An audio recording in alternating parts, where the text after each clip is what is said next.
Very. You're in a different location in your house or someplace today. This is actually the house across the street with, you can see the yard out there. Uh-huh. If I turn this a little bit, see the blue Yeah. out there? That's the Yeah. duck coop. Oh, So I'm in the little breakfast area slash kitchen slash living room slash my music listening room. cool. And so I actually thought I'd get here early enough to hook up my Starlink again. I haven't got it fixed to a permanent location yet. Mhm. So I thought I would just, every time I need it, I just take it outside, set up the dish, figure out where it needs to point, and then set it up. But I didn't have time today, so I'm on my phone right now. See this phone right here? Yeah. This is what's actually be my connection out right now. So I wasn't able to get that done in time. But anyway, I wanted to do this from this location because I want to start transitioning my activities over to this location and start clearing out the other house so I can turn it into a rental place. But So you actually have two houses on your property plus the duck house. no, I have the first property I have is across the street. This is the second property I got because it's got 5 acres, 3-bedroom, 2-bath place You here. bought two properties, each with its own house. Yeah, Oh, I didn't realize that. that's what's possible. Once my divorce was done, I was able to quickly get myself back to cash flow positive. I got 2 promotions in the last year, so I got 2 pretty decent raises. Anyway, life can change pretty quickly. I was just astonished. That divorce took 9 years, and that kept me in the doldrums for 9 years. Gack, Yeah. gack. So you're moving to this other dwelling Yes. from the one you had been in. Slowly, very slowly, because as you know, I'm only in town on the weekends here. I'm Yeah. otherwise during the week, always in California. So the last 3 weekends I've been moving, but not for myself. I'm moving for my daughter, Yeah. moving into a house that she's going to hopefully be in for the next 3 years. And then I've also been getting my girlfriend out of her apartment because since I'm in California so much, she's been taking care of both these locations, the ducks, the 2 dogs, the 2 cats, the 4 little ducklings, and both properties. So I just figured, why should she pay rent? So I'm going to charge her a little bit of rent, but I'm going to pay her a bunch for taking care of all of this. So hopefully it all more or less washes out. Yeah, wow. Yeah.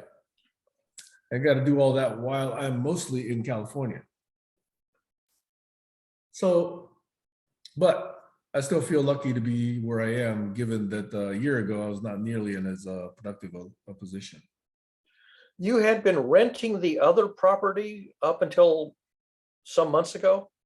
5 years. I rented for 60 months, 60. And the right to purchase agreement was good for 5 years. So on month 60, I was barely able to squeak in under the term. Otherwise, I'd be on the street, homeless. All the premiums I paid there would have been canceled, invalid, relevant for nothing. And the 5 years would have meant nothing. So that was both properties that you bought at the same time? Just the first one. Oh, So the first one, because it was under a 5-year agreement, the purchase price was already predetermined for each of the I 5. see. Then you separately bought the one you're in just now? Yes. Oh, I okay. just closed on this one on June 20th. Okay, so you actually bought two properties essentially independently of each other? Yes. Okay. Yeah, but I only did it because the divorce is done and it got a couple of nice promotions. Yeah, So okay. that made it possible to do this. And this property was on the market for like 7 weeks or so before I decided to give them a less than asking for offer. And then we negotiated in one day and closed on Wow. Cool. it. Yeah. That's cool. So it looks like Are they similar size? no, the first one is a much bigger house but much smaller property. This is much smaller house but much bigger property. So that's why I like the mix. I like the complement. And they're opposite sides of the street, so they don't actually abut. That's Technically, they don't abut. There's a street going between these 2 properties. That's right. Gotcha. And the other one has the water view and the view of the mainland, and this has the 5 acres. So it's got the what they call the territorial view. So your plan is to live in this one and rent the other one? Yes, Okay. yes. Because that other one will be much more attractive as a rental location. It seems to me, because the neighboring property, which is only a 3-bedroom place, they get up to 6 or 8 people sometimes on weekends, and like 75-80% of the weekends, sometimes I believe it's like 90, they're occupied. So there are a lot of people looking for a location like that. So you're talking about not a long-term rental, but more like a bed and breakfast type rental? Yeah, something like managed, a Verbo, a Vacasa, Okay. Airbnb, something like that. So that means you'll have different occupants every so many weeks. Yeah, I don't want a long-term occupant because sometimes those can be hard to get rid of. I've had that experience also. At that location, I try to be nice to people, and sometimes you get taken advantage of. Well, that's pretty common in our culture to get taken advantage of. I don't think that's not limited to homeowners or landowners. That's pretty much unlimited. Yeah, I'm gonna actually turn on the lights and see if you get a better view of my face. All right.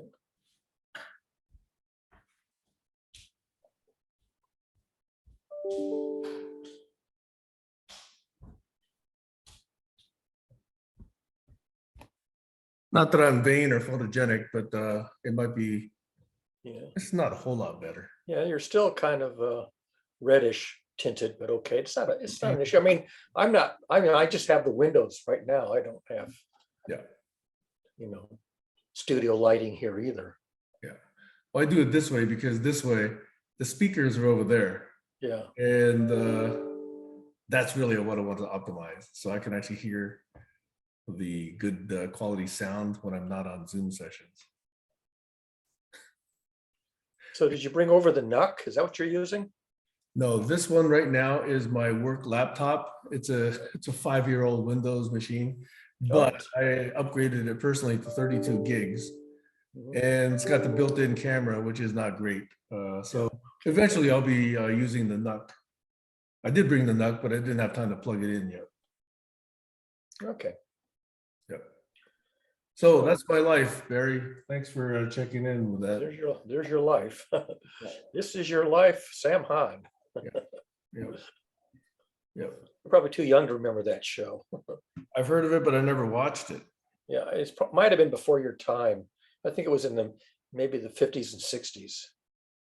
Actually, no. And if it gets to be much later, right about now is when I'm supposed to let the ducks out. Actually, it's right about the time that Gail usually lets the ducks out. But I don't know if I let you guys know, Monday of last week, she broke her foot. Her left foot. So her 5th metatarsal on her left foot broke in 2 places. So she's been hobbling around on crutches, and I'm trying to get her one of these iWalk devices, which basically is a stilt and attaches to your thigh and knee. But therefore, you can actually use your hands as opposed to crutches where you can't actually use your hands. Okay, I get the idea, though I actually have never heard of that before, but yeah, I get the idea. It's basically an exoskeleton that straps around your lower leg. Yeah. Yeah, and it puts the calf and that portion of your leg horizontal. So it takes all the pressure off of your foot. So all the weight goes onto the knee and then onto this iWalk device. So you have your leg folded up in the air behind you. Okay. Yeah. Well, that's interesting. I hadn't considered that, but yeah, I could get that. You're basically on your knee. That's right. Basically walking on your knee, but elevated. Yeah, she was out here and misstepped, or one of my decks has an odd step or something. So she fell over and landed on her foot and heard a pop, which is always a bad thing to hear. So she got x-rayed and 2 locations. It's cleanly split.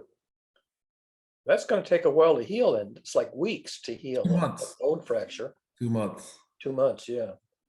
Yeah. Yeah, I fractured my tibia when I was in 4th grade. No displacement, a fracture, and I guess I was on crutches for, I don't know, 6-8 weeks. I don't remember now. Yeah. I remember when I was doing Taekwondo, I kicked somebody with the top of my right foot. I kicked them right in their left knee. And so bones in my right foot broke, and I was on crutches for about 2 months then also. No fun. And my foot was really swollen. It was really large. No fun. Yeah. How's your check-in, Barry? Oh, really nothing to write home about. I was going to get a shingles shot at CVS, but they said that since Medicare doesn't cover it, they were going to charge me out of pocket $180. I go, let me rethink that. Do you have an FSA or HSA or whatever they call it? No, well, I'm 77, so I have Medicare, but I don't have the prescription component because I don't have any prescription drugs to put on it. So I only have A and B. And they said, well, it's only covered under Part D, which I don't have. So you can probably get it cheaper elsewhere, but I think also next year, I think Medicare is going to change the coverage starting in 2023, but I'm not sure if that's how it's going to be next year. So I figured it's a risk I'm willing to take. In fact, they sort of stopped recommending it after age 80 anyway, and I'm 77. So if I got this far without it, maybe there's no point in getting it. And the guy behind me in line said his son had gotten it and had a terrible reaction, was in pain for days. And I thought that was enough for me to say, well, let me rethink this. Exactly. Well, I was trying to pull up my suggested topics, but do you remember the big PDF that I linked to that had? Yeah, that was the one. I can't remember the key word for it, but yeah, it was like a 220-page document on, well, it wasn't called Collaborology, but it was just another synonym for it. That's right.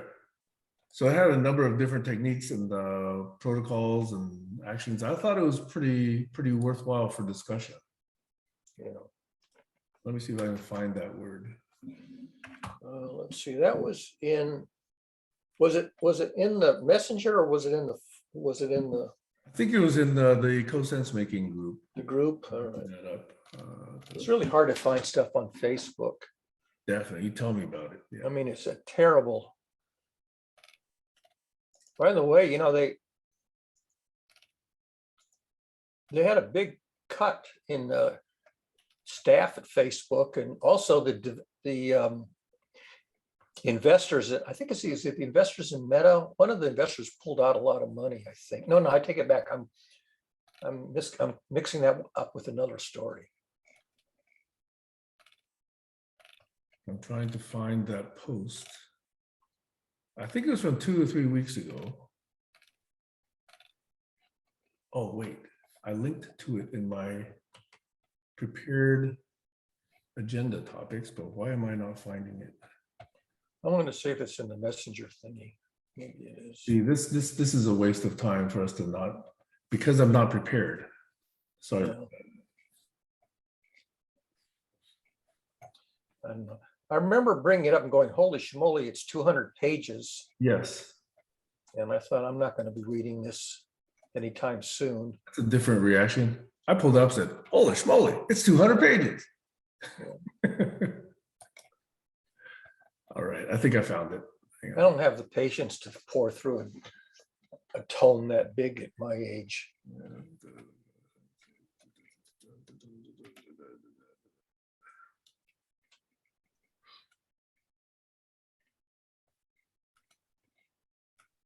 Why is it not in this?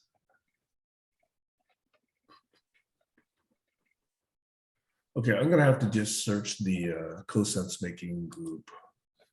Yeah. And go back. I don't know where you put it. All I remember is bringing up the PDF and going, holy schmoly, this is a gigantic document. Look at my downloads.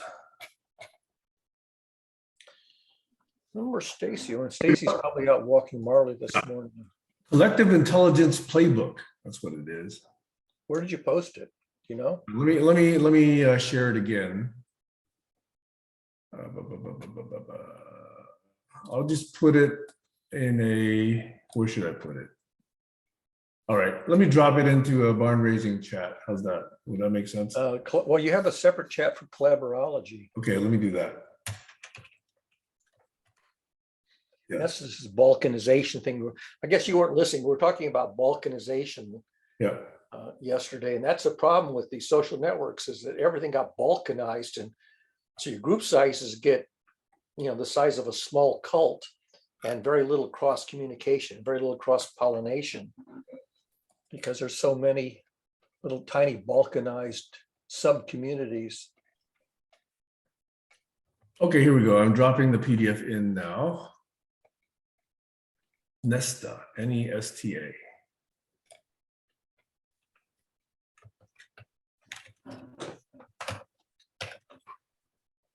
And the file is still uploading. I'll let you know when it thinks it's done. Okay, it thinks it's done, Barry. Well, You put it in the messenger for Collaborology? Sorry, no, I put it in a public group called Collaborology. Oh yeah, that's right. It was not. Wait a minute. A public group called Collaborology. Yes. Not the co-sense making one. Yeah, that was wrong. Let me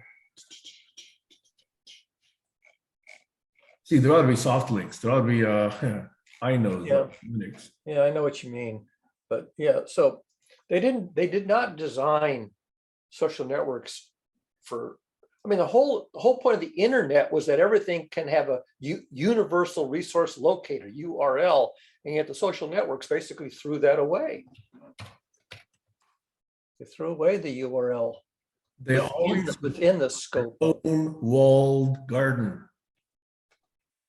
Yeah. Okay, so I am putting it in the co-sense making group now. Okay, so it's in both places now, Barry. Let's see, I guess I have to reload then. Okay, so that took 19 minutes.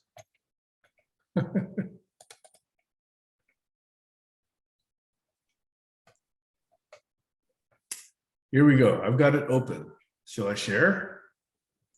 If you want. Let's see. Okay, let me share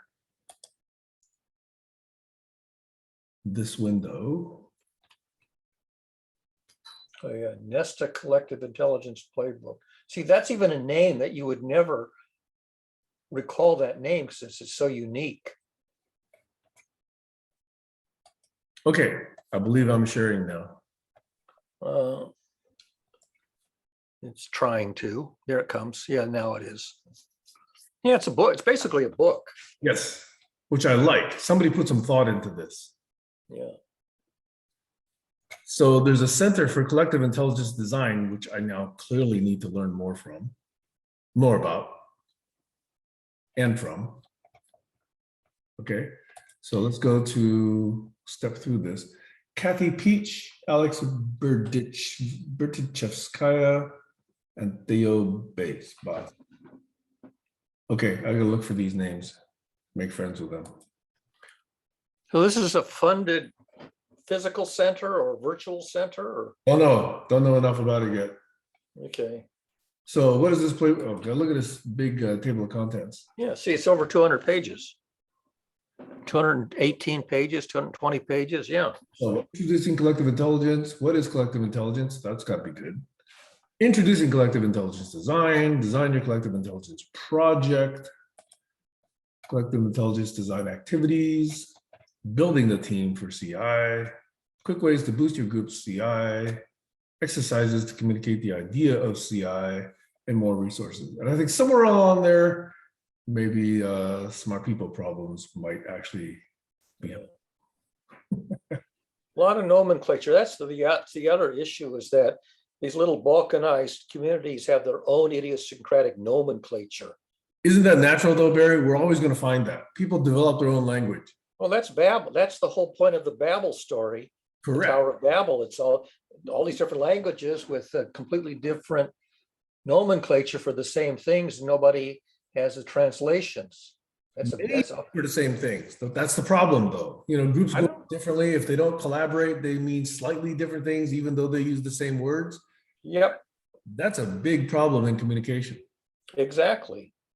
So we shouldn't assume that a word means something, that's in the dictionary. I think that's a very, very, very wrong assumption. I was just watching a very short video on the origin of E equals MC square.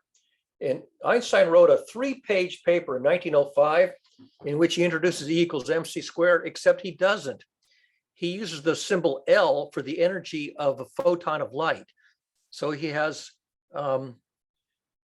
L equals MC squared, except he writes it the other way around. He writes M equals L over C squared.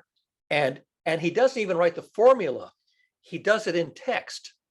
So you wouldn't even know that it's equals MC squared unless somebody like this person on YouTube pointed out, here's the place where it first appears, and it's not even a formula, and it's not even E, it's L. I have a very short book, The Collected Papers, and I gotta go read that at some point. Yeah. So yeah, and that's the problem, is that even in mathematics, that the symbols that are used to name things can vary from one developer to the next. And if they're working independently roughly at the same time, like Newton and Leibniz, completely different notation. And it takes, decades to map across the notational systems. Can I ask you a question about this? Yeah. I think in the last week or two, I found a clickbait article saying scientists have created matter from energy. That's not new. That's not new at all. But I know the article you're talking about. So and it's by a technique that is difficult to do in the laboratory, because you need a very, very strong electric field. You need a super strong electric field. And if you have a very, very strong one, you can barely create 1 or 2 particles. And that was what they had done. So question, how long did these particles exist? Or was it that since the energy got converted, it pretty much I think they created an electron and a positron with a very strong electric field. So the electron goes one way and the positron goes the other way. And of course, the positron annihilates, the electron, hits the metal and is lost. But they determined that they were able to create an electron-positron pair from a very close spaced capacitor with a very high voltage across it. And, like these supercapacitors, which are very thin film. So they were able to finally get a strong enough electric field with a thin film capacitor to generate electron-positron pair out of just the energy, but not out of nothing, because the energy came out of the electric field. So if it said out of nothing, that's not quite true. It was the energy that had to go into it. Didn't say out of nothing, Ray. Hey. Well, I think the headline said out of nothing. No. That's not what triggered me. Oh. Before we welcome Kayla, I was going to follow up with one question, which is, okay. I heard, maybe this is big news now, but I just recently became aware that is CERN actually trying to build a new super collider with like 23 billion euros now. It's going to be like as big as the existing one. Well, they do have plans for upgrade, but I haven't read up on the current. This doesn't sound like an upgrade. This sounds like a much larger. It's going to like have 100-kilometer as opposed to the 20-something that is today.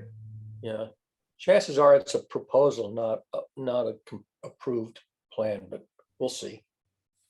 Yeah, they're way more effective at doing these things than we are here in the U.S. Yeah, well, U.S. Congress is really sluggish on funding science. Well, look at the last administration, and even databases and and actual scientific collected data. Yeah, that's a crime against humanity, brother. I consider that a crime against humanity. Yeah. Well, politics is a crime against humanity all by itself. You can be jaded and think so, but it was an attempt to try and live together civilly. Although people have now abused that. Well, the math is all wrong. They used the wrong mathematical model. That's the problem. Well, I mean, you could have done it. You could have done it with systems thinking, but they didn't use systems thinking. They used come on. They used kind of kindergarten level thinking, and it didn't work.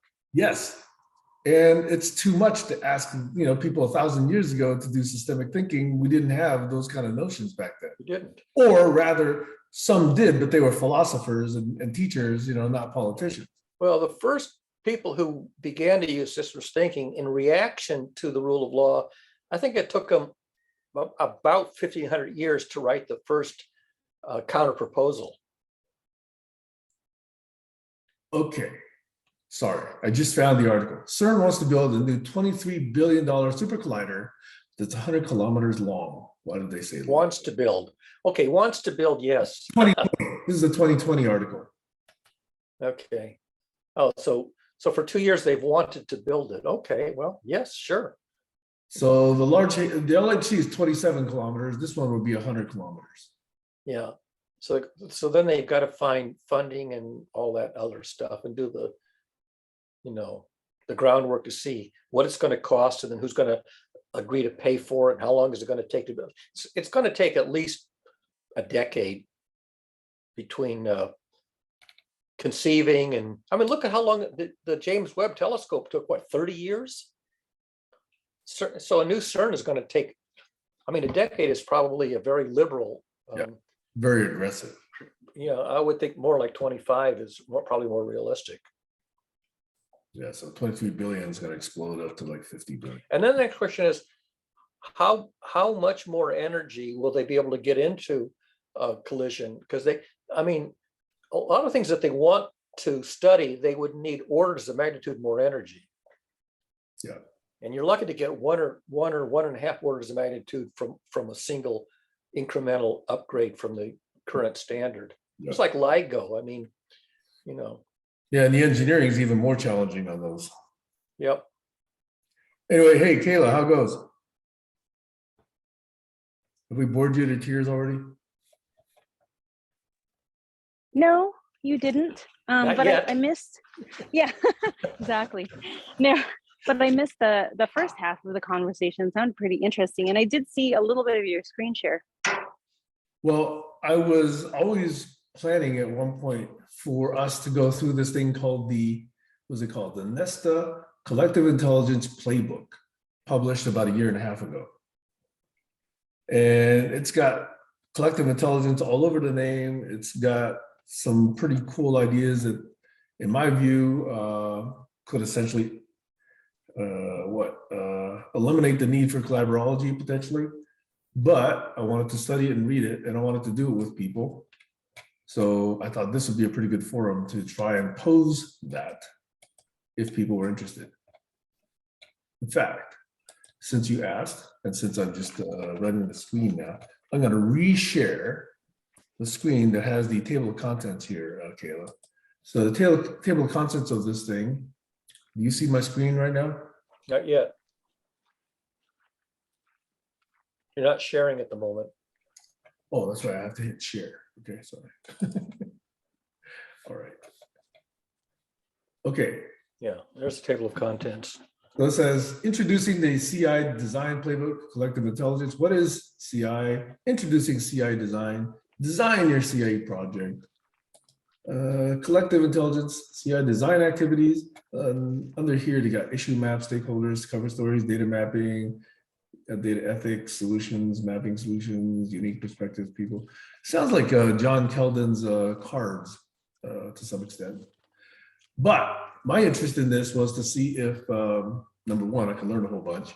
Number two, see if the smart people problems could help with one perspective on this. And thirdly, tongue in cheek, see if dumb people problems can help with this as well.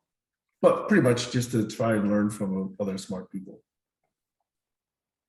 So that's at some point what I would like to do in one of these Sunday sessions. It doesn't have to be today, but this has always been on my mind for at least a couple of months since I ran across it.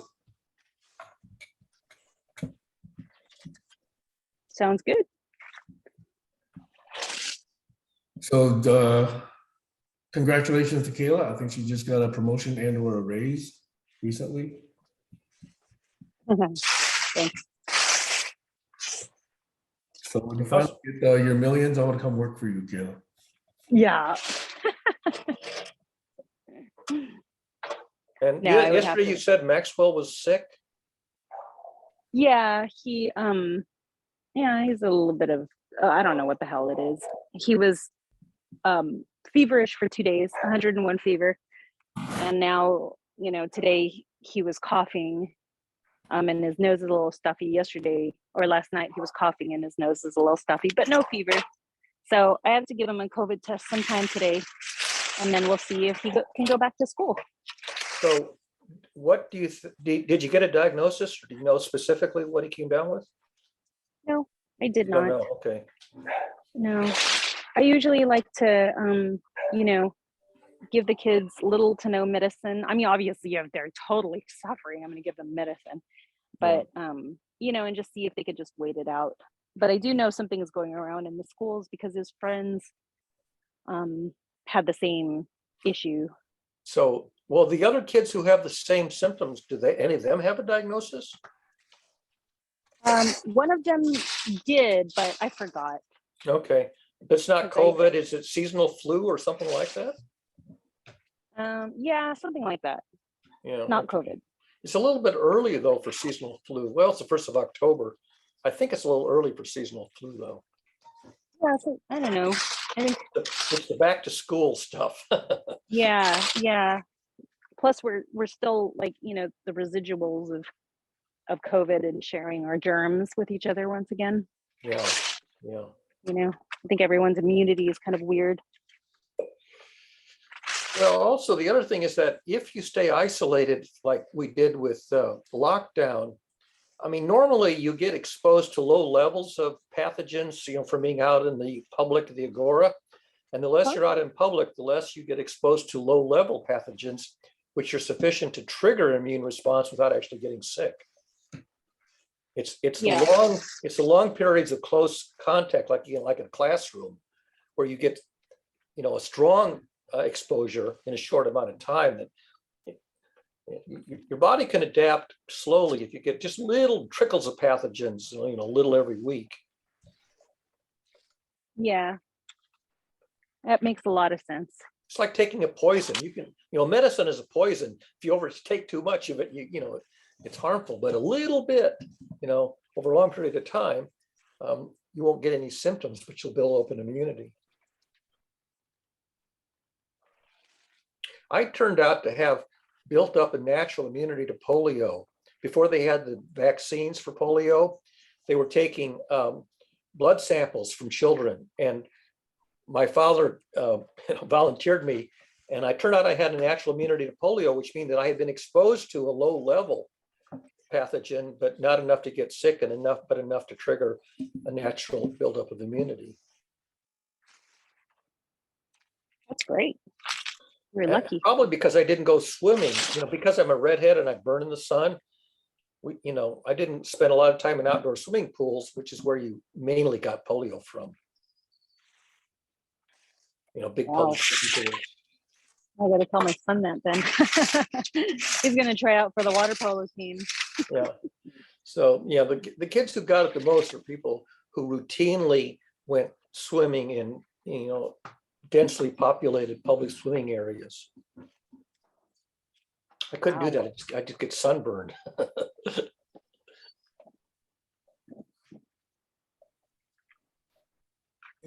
One advantage of this new location is the kitchen is like right there. So I can hear everything and still be making myself coffee right now and not miss anything. So, this is that blue coop in the back there is the duck coop. There's about 13 ducks there now. We used to have more, but now we've got 13. And so I'm trying to use this place across the street a little bit more. So nice. I'm gonna visit soon, right? Again. Yeah, well, I talked to my sister about that, and she wants to go somewhere. Well, we'll think about it. Well, I will visit soon. More like civilization, but right? More like Las Vegas. No, she's just exactly. She's just a freak. She gets all weirded out.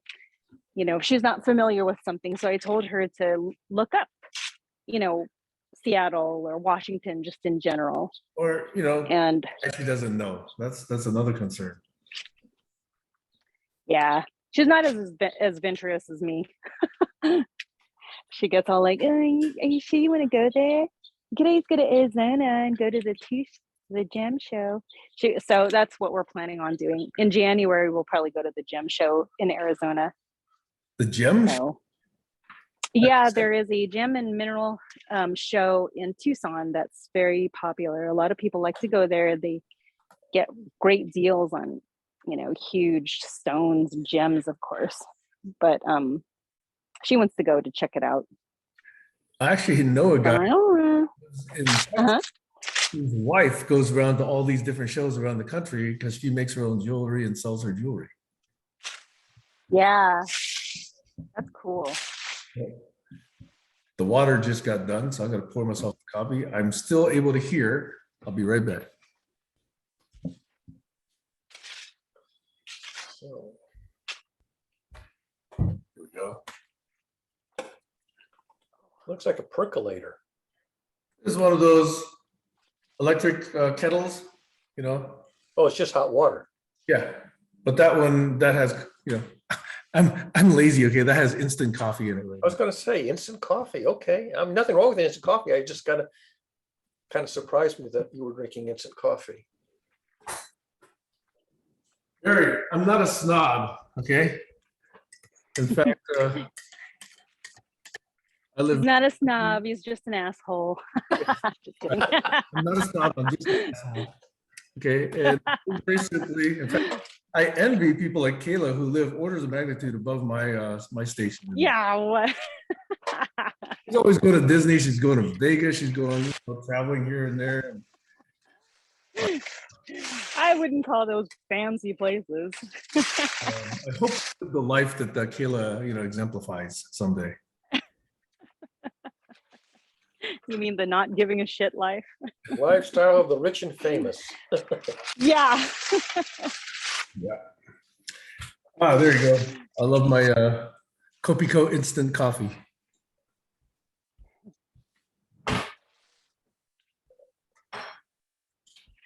Oh, here's another weakness. When I used to live in Saratoga in the Bay Area, we're bouncing around. Sorry about this, but I used to live about a mile away from this place called Saratoga Bagels. And outside of New York, I've been told by various people, in my experience and those of my friends, this has the most authentic bagels. And it's sold about a decade ago to an Asian family. And since I was in the area, I got to know them. I go there every weekend or every two weekends and get a small batch of bagels and some honey cream cheese and some strawberry cream cheese. They have chives, they have garlic, they have a lot of different flavors of spreads. That part is probably not the authentic part, but the way they make the bagels is very, very good. And I can't find that elsewhere. You go to Noah's Bagels, it tastes like bread or cake. It's too fluffy. It's not that dense, boiled bagel flavor and consistency. So anyway, the past two trips, I went down there and I got a dozen bagels 2 Fridays ago. I got to the airport, went through the X-ray machine, picked up the bag, and the entire bag spilled on the floor. So the following week, I went back and I got 6 bagels, and she wasn't there. Unfortunately, May, the proprietress, was not there, so I was buying the bagels and whatever. But as I was leaving, she walked up. She just got there. She said, are you here all the time now? So I said, no, I told her the story about the spillage. And so she went inside, gave me 3 more bagels, gave me coffee, sent me on my way. So now I've got some really great bagels here and really happy that she recognized me. Did she double bag them for you? She gave me some plastic bags with these tie wraps, yeah. tie wraps, yeah, but said, wait till they, cool down because they make them that morning, so they're always warm and fresh and super good. Bagels. I mean, never mind. Sorry. I don't know if you're a bagel fan, Barry, but I do enjoy them on the weekends. Oh, yeah. I mean, Einstein's bagels, Lender's bagels, Brugger's bagels. Yeah. Which one of those are really authentic, though, Barry? I actually don't know the definition of authentic when it comes to bagels. I guess bagels were maybe introduced in Europe in, not sure which culture they come from. They might come from the Jewish culture in Europe. I don't really know their origin of bagels. There's Well, bagels and there's bialys, which are kind of a cousin of a bagel. what is that? What is? There's a relative of a bagel called a bialy, Biali, I think. And I think that's also the name of the town where they were developed. They're similar to bagels, but distinct. And I know those are Jewish food culture, but I'm not sure if bagels have a Jewish origin or not. I think they do. I think they are European Jewish origin. And so like New York bagels are supposedly, similar to the kind you would get in the old country. But Yeah, I don't know if I've ever distinguished between authentic and Americanized bagels. They taste like bread to me. the authentic bagels are much denser and they have a harder crust, and they're chewier, and there's a boiling step in the cooking process. Yeah, I think Americans like the softer bagels because we don't like hardtack bread. But so I think Americanized bagels are softer than the European bagels, which are chewier. I'm just impressed that she knows who you are, Sam. After 7 years or 6 years, she recognized me. Yeah, there you go.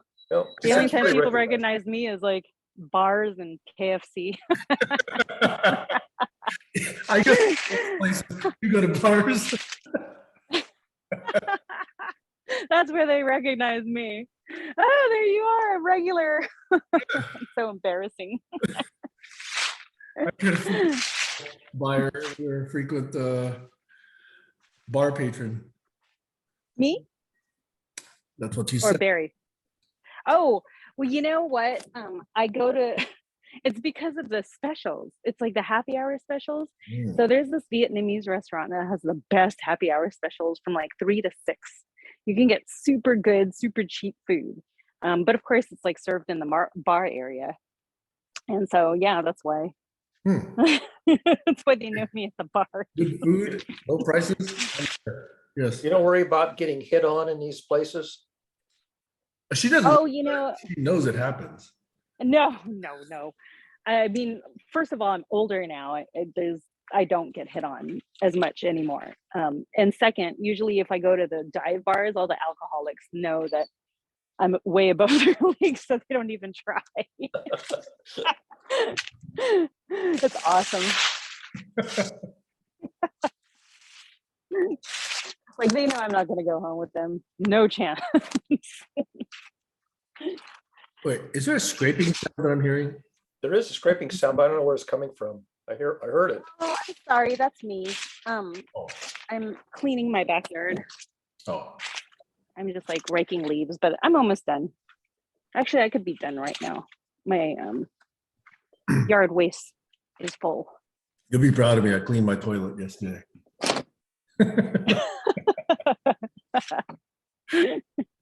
How long has it been?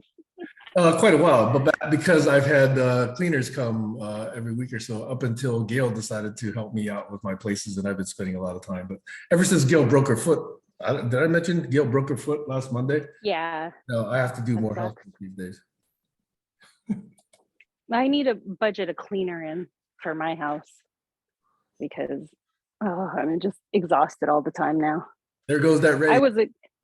I know exactly. Now it's just a matter of like where the extra 10% is going to be fitted into the additional expenses that I'll need to incur. Well, whatever you do to optimize life works. Well, the good news is my boss gave me the maximum for a bonus if I write a grant. So if I get $1 million grant, that's a 5% bonus. Whoa. I'm surprised she said 5%. I'm surprised. Is that just for writing it or for getting the grant? For writing and getting it. The thing is we You have to get it to get the 5%. Okay. Yeah. Cool. And so I was all, woohoo! That changes the $1 million probability grant. quite a bit. I can get pretty good at cut So- and paste. Yeah, exactly. I'm great at plagiarizing. Well, no, I've been, this is great because I've been connecting with some of the private foundations in California. And there's like no handbook to start. Usually the best way to do this is just to get a connection from somebody on the inside, a friend, or, for instance, if it's like JP Morgan or so somebody that works there, and that's how you get these grants. But I've just been trying to cold call people, and that's been a minute since I've done that, but I got a great connection for the Weingart Foundation here in California. So hopefully if they invite us to apply and we get the grant, that's great, because that's unrestricted funds. And they're usually not in the millions, but the hundreds of thousands. So 5% of that is great too. Yeah, definitely. Yeah. What I don't understand about the grant writing process, because I never used to write NGO grants. I used to write proposals for the government, various different agencies. And these companies I would work for would have a long-term relationship. So if you got something one year, you're more likely to get it the following year. Is that true Yeah. in your world also? Yes. Okay. Yeah. And sometimes the grants were written for a specific organization, but they just have to put it out. Yeah, that's borderline unfair, it seems to me. Yeah. I know. But that's good that you then, if once you're in, you have a good chance at a long-term relationship. I'm so glad that the times have changed, though, because, I'm not wealthy, and I don't know anybody who's wealthy that works at those huge banks and corporations and foundations. The one person that I know who is in New York. I could ask him if he has any contacts over here. But, whereas before you had to have an inside contact and you had to have some connection, and they liked it if somebody knew somebody with money. Mhm. But nowadays you can actually call, and they're a lot more receptive to just the little people. Well, at some point, then I'd like to make you the same deal. I mean, could we collaborate and you get at least 5% or whatever if we write proposals for like Global Challenges Foundation or the Knight Foundation or MacArthur Foundation or any of these other ones that might potentially help some collaborology work? Oh yeah, absolutely. All right, sounds good. And we can cite your track. Yeah. Cool. Huh? We can, cite track record and leverage your track record of success in proposal writing. Yeah, exactly. What you might find very interesting, or the both of you or all of you, is when we were looking at the statistics of grants given, the highest number of grants given to an organization, per type of organization, it's religion. Billions of dollars go towards religion. Templeton Foundation.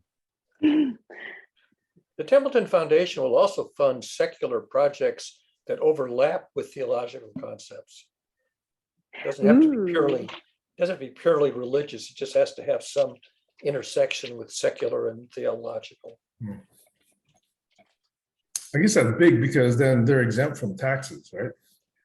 Well, foundations by definition are, because that's all they do is fund. Yeah, but also churches. And is that, I don't know anything about this, so this could come across as cynical, but is that a form of money laundering, or what exactly are they really? Well, but they're not, they have to be 501c3 nonprofits. Yeah. Although they could pay their staff, huge salaries, but they're not selling products, to make a profit.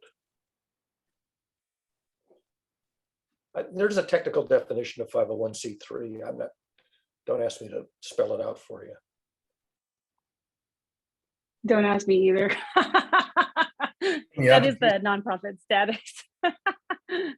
You have to have a particular application to be a 501c3, and they're supposed to be governed by the board, stuff like that. They're under a lot of rules. Yeah, you have to file an annual report with the Secretary of State and, show your financial statements and show somehow or other that you fit the definition, whatever the definition is. Yeah. Yeah, absolutely. You have to spend your money too. It has to go towards, yeah, everything's out in the open, all the financials. And if they aren't, then And it's fraud, and you it's, get yeah, you get indicted exactly. by the attorney general or something. That's good. Yeah, That's what we want. Yeah. that's why I don't think I'm going to be rich from a nonprofit organization, but I might be rich from, teaching people how to write grants or, Yeah. any other things. Well, I mean, and colleges are nonprofit. Anything that's educational is nonprofit. PBS and NPR are nonprofit. I mean,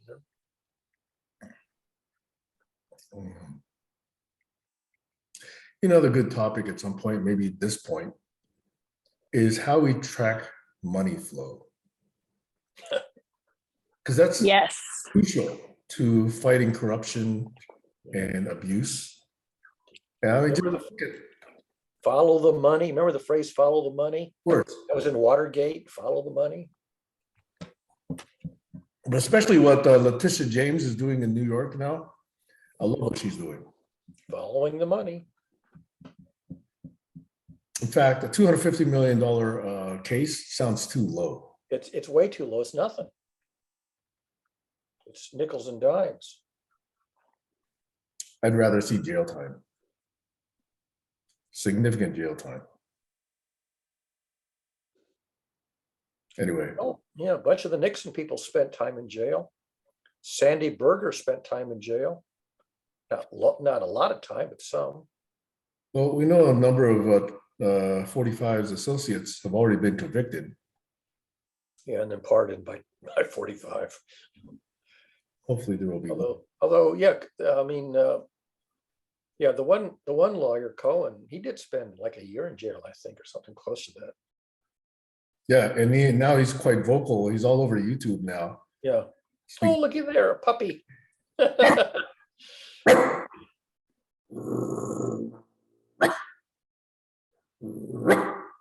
Ruff. Can you hear me? You're on mute, by the way, Kayla.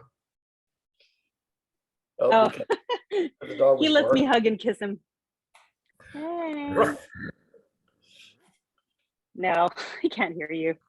Just got your headset on. Okay. Ruff.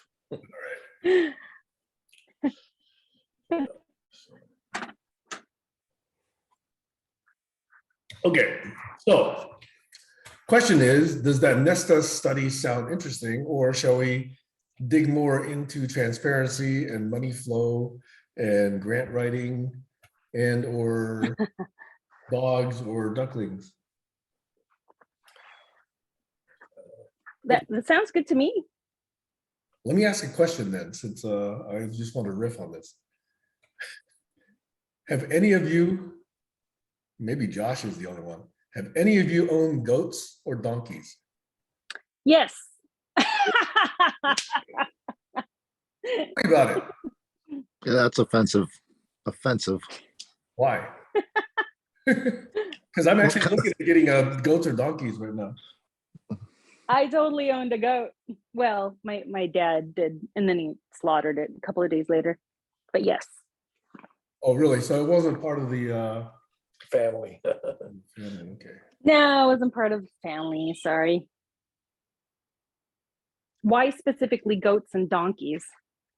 Well, because I've got a lot of property here, and they could subsist off what's growing here. And grazing.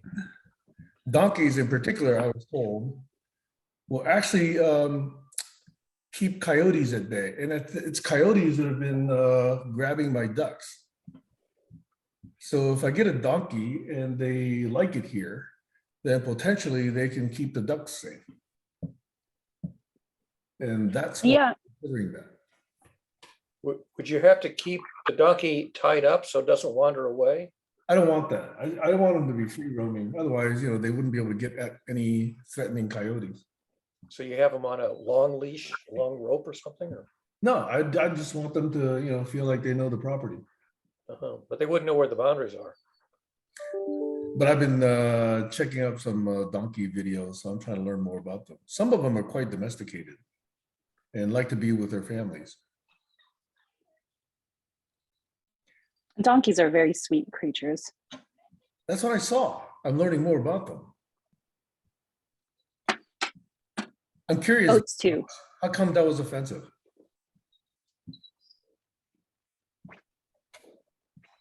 Relax, Sam. I was joking. Okay, all right. Just checking. I can't see your face, so I was just checking. No problem. It's just the way you said it. You're like, I don't think. Oh, maybe Josh would have a goat or a donkey. You're out. I mean, you have enough property to have one. I certainly don't. No, I was just joking. It's all good, Sam. I'll be there on my face. So I have wild turkeys and wild deer, but I don't have them. They just, you know. Sorry. Just to make the proper apology, Kayla, Barry, was that an offensive way to ask a question? I just wanted to double check. Well, No. I didn't think so. Oh my gosh. Certainly didn't mean it that way. Okay. So anybody own goats? You said donkey once, but Me, I own goats. yeah, okay. So you said it didn't last very long, right? 2 to 3 days. Yeah, it didn't last very long. Sometimes they got tied up. Sometimes they were roaming in our backyard. Where was this? When I was a kid, it was illegal for us to have goats and chickens and stuff, but we had them anyway. Oh. Because, And they're very instrumental in grazing. As a matter of fact, there's a company, and Josh, you may have seen this. And if you drive through the 101, if you are in the Camarillo outlet area, in the city of Camarillo, there is this plot of land, dried brush and everything, and there's the sign that says something about goats. I don't know. The goats are basically eating up the land, to prevent, I don't know, anything that's going on over there. But I guess there's a company now that's utilizing these goats as a way to clear brush. that's what I want. Yes, that's exactly what I want. And then there's pigs, goats, and elephants. That's your electric company, right? Yeah, most well-managed company in the world. Yes. That's for their, And if you had a cow, you could have like meat for an entire month. cow patties. Yeah, and milk and goat milk. That's true. Sam, you could have a Goat working cheese, farm. Yeah, you could have goat cheese. Mhm. That's right. Yeah, I went from being a software engineer to a duck farmer. Or maybe to a goat farmer, cattle farmer. Anyway, it is because I've got a lot of brush that needs clearing. I thought, well, let me look at more natural ways of dealing with this. Maybe a goat would be, and goats are so bleeping cute if you get goats. I saw a joke Even a yesterday. rescue goat. Go ahead. I saw a joke yesterday where the mother takes her very young son into the fast food restaurant for breakfast, and she says, "What would you like?" And he says, "I would like to eat the unborn." And everybody turns their head. And she says, "Well, that's his way of talking about eggs." Oh, okay.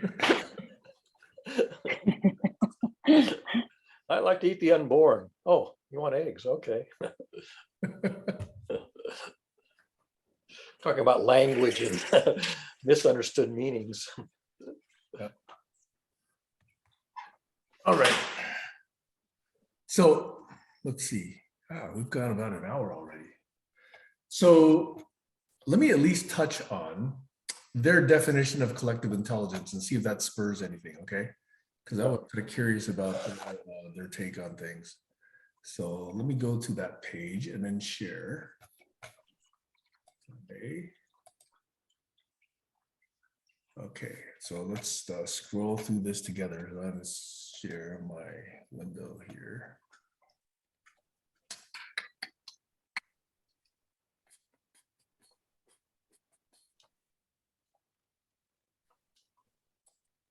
There's my screen. Okay, so let's skip the, what is this playbook for? We can come back to it. Then who's it for? How do we use it? And whoa, look at this. I'm trying to find the definition. Beta version. Okay, here we go. What is collective intelligence? Collective intelligence is created when people work together, often with the help of technology, to mobilize a wider range of information, ideas, and insights to address a social challenge. Okay, well, let me think about this. What do you guys think about this definition? I didn't really hear it. What? I didn't hear it because I heard blah, blah, blah, blah.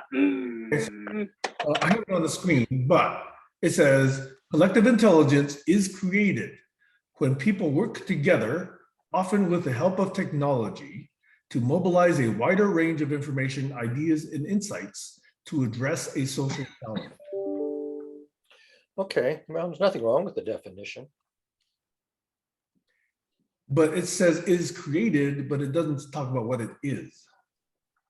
I mean, you could infer, but I was hoping for a crisper definition. Well, there used to be things like tiger teams, where you have a blue ribbon panel or a tiger team. To me, That's a what? That is a how. That's how to achieve it, but it's the what that I'm after right now. Well, you take a problem that there isn't a textbook solution to that needs to be addressed, and you figure out how are we going to solve this, 21st century problem.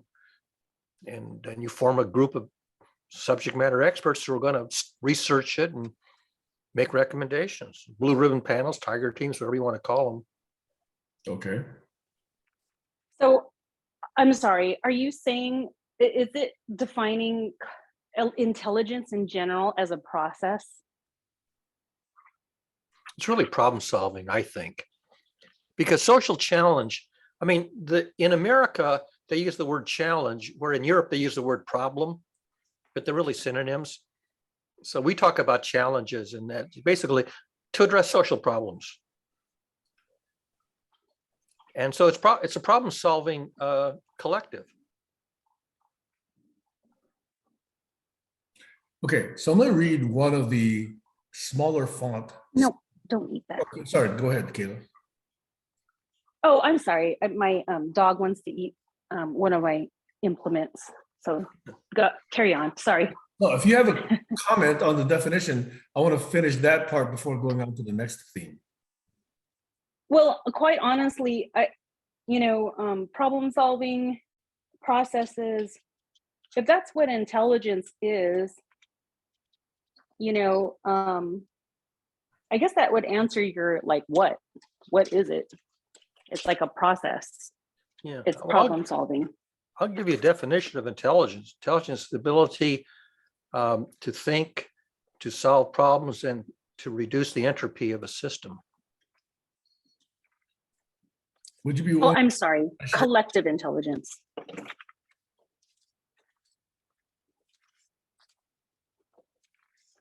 Okay, so yes, I am trying to figure out the distinction between intelligence and collective intelligence. But Barry, on that intelligence one, are you willing to write that down and share it? Yeah, I actually wrote it down something like 10 years ago. That's fine. And I wonder if I can find the exact way I wrote it down. Okay. And Josh, Otherwise, I'll just have to sort of reconstruct it, and it won't be as carefully written. yeah, you can give us a link to it later. But Josh, you're now on video. What do you think? I'm lost. I'm not quite sure what you're trying to do. What do I think about what? I don't even know where you're going. I'll be Trying to completely find a honest. definition of collective intelligence. Right before that, you said something about, let me put up this paper, and then I don't even know where you're going. Like, in other words, you just sort of, I don't know what you're doing. What are you trying to do? I'm trying to learn from this paper from a bunch of people who thought about collective intelligence to see if Okay. we've got new insights. So we're starting with their definition of collective intelligence. And who's they? And- Who's the paper written by? I'm just trying to catch up. Go to that page here, okay? Nest Nesta. Center for Collective Intelligence Design. Okay.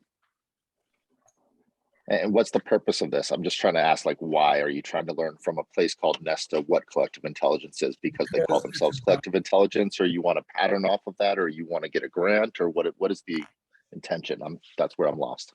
My interest is in collective intelligence and how we actually make that more widespread so that we can practice it and learn more about how it can become effective, which has been why I've been trying to have these conversations for the last 5+ years.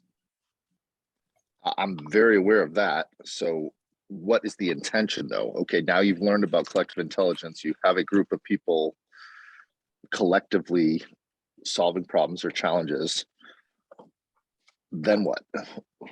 I think I heard him say just now to implement it in modern day. Is that what you said? Yeah, to scale, Implement this? hopefully, you know, Got it. more about it so we can actually practice it successfully. Do you really think you'd be the first person to do that, or are you trying to learn from others? I'm never really understanding what your intention Have I ever is, said I was the because- first person? No, I've never said that. Yeah, I'm just trying to understand the intention. Why do you want to do this in the first place? Why do you want to collectively be intelligent with other people? Why not? Yeah, what I don't understand where your questioning is going, Josh. I don't understand where your questioning is going, so I'm questioning your questioning. So we're questioning each other's questioning. But I'm just, I I don't often understand. hear this debate between both of you guys. Well, it's a You know, debate he's- because I asked about 1.5 years ago to put this all into a trust. And now I'm hearing you start to talk with Kayla about, okay, we should get a grant for Collaborology. So I'm like, what are we doing here? So I'm a little confused with, I know what you want to do, Sam. I'm very, very aware of what you want to do, but what do we as a group want to do? That's where I get confused. And where is everybody from our group? They're all gone. Where's Colin? I haven't seen him log in months. Thank God. And I agree with that. I'm not saying that there's a problem with that. I love Colin too, but yes, I'm not saying, I'm trying to understand where we're going as a group collectively intelligently. Do you see where I'm coming from? I can tell you what I want. I can be selfish and say what Josh wants. I could talk about me all day. That's easy, but talking about a group is really hard. Do you see where I'm coming from, Sam? I'm not trying to be a dick. I've heard you say this many times before, and I've also responded by saying we've not yet defined what a we is. So I'm interested. Right, we've had that argument for 4 years now. Not an argument. It's just a simple state of the situation. Well, we have not defined what we is because we have never had that opportunity. We've had many opportunities. No, you have had opportunities, but we have not. Okay, I also am tired of this argument, so I'm checking in with Kayla if we should continue this. Well, no, I you got to think check we in with the whole group. Go ahead, Kayla. Sorry. So That's. I'm just saying. I'm gonna be straight up, Kayla. It's You know, Sam's I'm gonna be tactic to very say straight who's up ever on too. the call, that's who makes the decisions whenever you're on the call. So if you're not on the What the call, you don't purpose make of this decisions call for is- the group. Hey, Josh, you asked Kayla questions. She's trying to answer you and you're talking over her. Yeah, I know. I just did that on purpose so we could save some time. I would like for you to stop that, Josh. Okay, Sam. We could save some time and continue, because I'd like to continue. And then, you know, perhaps you and Sam can have a clarifying discussion about something that I hear all the time. So I'm sorry, but I just thought it was quite rude that you interrupt with the same question that you always have, oftentimes when Sam brings something up. I have absolutely no idea what anybody else is either. My intention on this group, I don't know. If I could contribute something solid, great. But I like hearing these ideas. I like hearing them bounce around. So I like when Sam brings something up. and tries it. It's better than regurgitating the same arguments and same questions.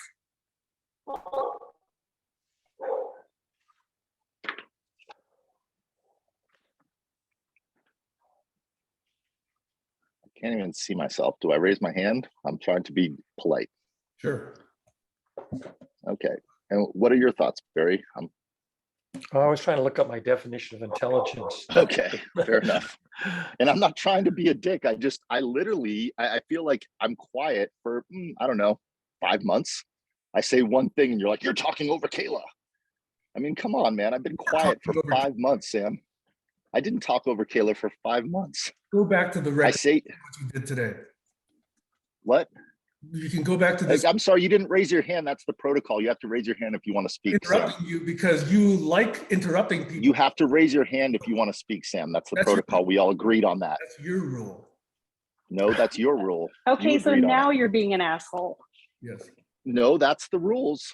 The rules are you have to raise your hand to speak. I've done that. Come on. Even my phone. No, really, That that's really true, Kayla. That's the rules. I'm about sounds like to an call you from the session. oh please, now you're really trying to be an asshole. No, that's the rules. When I raise my hand, my little device tells me that the hand is raised and you wait for your turn to speak. You came up with that rule, Sam.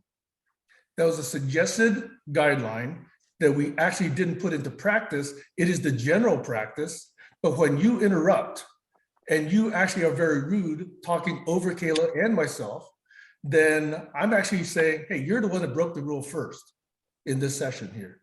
You just said it's not a rule, so how can I break it? You said If you hate Sam, Josh, just say so. No, If no, you don't Kayla, I fucking don't. I like love the, Sam. I the don't way hate things Sam are, at just all. That's say not it. so. No, But Kayla, you that's are not what's being a going on here. It's not complete personal. asshole right now. And I've Oh, heard that was going on a I'm not long being an time. asshole. I've No, been no, seeing no. it. This is what I see. All right, then That's stop. great. That's your Stop. opinion. I'm trying to make a point. There's a really difference between being an asshole and making a point. There's a big difference. If I want to be an asshole can asshole, make I a could be point. an asshole. I'm not trying And to be an assholes asshole, Kayla. always make points. All right, then just stop. So should I start 5 months from now again? How long do I wait to say Why? my point? Why do you want to bring up shit from the past? Are you serious? Why do I want to Yeah. bring up shit from the past? Because it affects the present and it affects the future. It affects your present and your future. And your What's affecting presence my and your future future right and Barry's now? presence. Kayla, I'm not trying to have a bad conversation. If you want to go back to everyone being nice and polite, I can do that. Would you like to do that? I would love that. Okay, let's do that. Without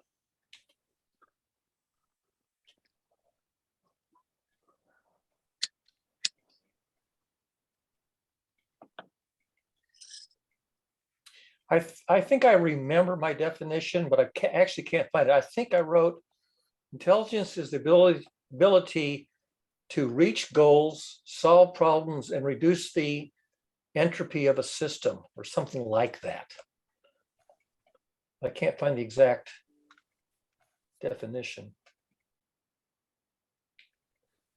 Solve problems, reach goals, reduce the entropy of a system, or reduce the entropy of a knowledge base. That's what it was. Reduce the entropy of a knowledge base, reach goals, develop plans to reach goals and solve problems. Yeah, that's the sort of the three-part definition. Wish I could actually find where I wrote it up, but I wrote it up like 15 years ago or something.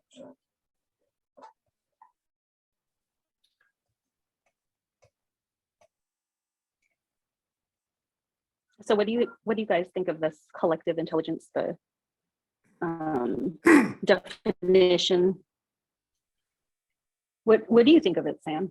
I would like to go back to it, but I think there's this elephant in the room, which is, are we being assholes to each other, Josh and myself, or are we actually trying to discuss some ideas, or what else are we doing? And I personally don't enjoy these interactions with Josh. And I've gone on record before, and I've said, if you want to do something, I've never stood in your way. I said, if you want to take these videos and do something with them, you're free to do something with them. But I don't understand, why you don't get your way, which is your trust. Now you always have to come and critique whatever's being discussed here. And you do that a lot, Josh. So I don't find that productive. I don't find that engaging. I don't find that, motivating me to work with you in any way. So I find that, repetitive and boring.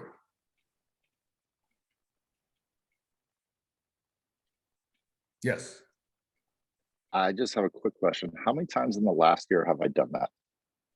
It doesn't matter. It's been done many. Whoa, whoa, whoa, whoa. No, wait. It does matter because you just made a statement. I do that a lot. And then you put that on record. I do that a lot. Yes. So that's a very political move to say, you do that a lot. Okay, how many times? Doesn't matter. How many times is a lot? What difference does it make, Josh? You've done it. How many times did I do it over the last year? I'm asking you a Well, question. you've done it several times, Josh. How many times? Several? Is it 3? Is it 4? Now you're just being a dick. Okay, now you're just arguing. No, I'm not. You've done it I multiple can say, times. okay, so watch this. You do this a lot, Sam. You bring this up a lot. You disrupt a lot, Sam. And I don't like that, Sam. If I said that to you, you would be offended. It'd be a horrible, mean thing to say. It's not opening a conversation for collective intelligence. It's closing a conversation for individual intelligence. I have a friend who teaches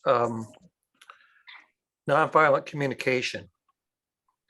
And he comes back to it all the time because it's so easy to slip into departures from nonviolent communication. And I appreciate what he does because I find it hard to avoid departing from nonviolent communication into accusatory more forms or put downs and stuff like that. And I think that's a problem that we have in communities in general, in our culture, especially in competitive cultures, where the effort is to say, well, my idea is better than your idea, and my product is better than your product, and that's the opposite of collaboration. So I think it's a ubiquitous problem in human society, and it's a ubiquitous problem in American culture. The combative communication as opposed to nonviolent communication. I admit I'm guilty of that. Okay. I admit I got triggered today. I apologize. And I really don't want to trigger you, so I'm not trying to. So when I say things and it does trigger you, it's hard for me. It really is hard, Sam. That's not my intention. And that's why I'm asking what your intentions are so I can go collectively with you and collaborate, do collaborology. That really is my intention. But I can't collaborate if I don't know why or what we're doing. So I'm trying to clarify that. And then I feel that how dare you ask why? So that's where I'm coming from. I hope that helps. Yeah. I mean, part of the thing of a community is the community ought to have some values that are clarified, a set of values, a set of long-term goals that are within the scope of the values, and then a set of plans to reach specific goals within the set of goals. I mean, I've written that up also. I had a project called the Arenda Project, and it sort of defined, a value statement and mission statement, so you have, and a lot of organizations that sort of I've been invited to join, I say, well, what's your mission statement? What's your goal statement? What's your community values? And I get this sort of vague, imprecise thing. And I said, I'm not really sure what you're all trying to achieve collectively. If I sort of knew what the values were, if I knew what the mission was, I knew what the goals were, then I could carve out a role for myself. And very often I go, I really don't know how to contribute in a way that we're all rowing in the same direction in sync. I'm rolling this way and you're rolling that way, and you're going around in circles. And if you observe over a period of time that the organization is going around in circles, you can infer that people are not all rowing in the same direction in sync. They're rowing across purposes. As soon as you figure out that people are working across purposes, you sort of say, well, if we can't sort this out, then it's a waste of time.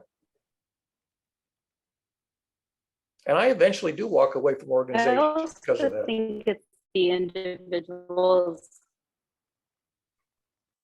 Say that again, Kayla. That was kind of garbled. Sorry. Oh, can you guys hear me now? Yeah. Yep. Okay.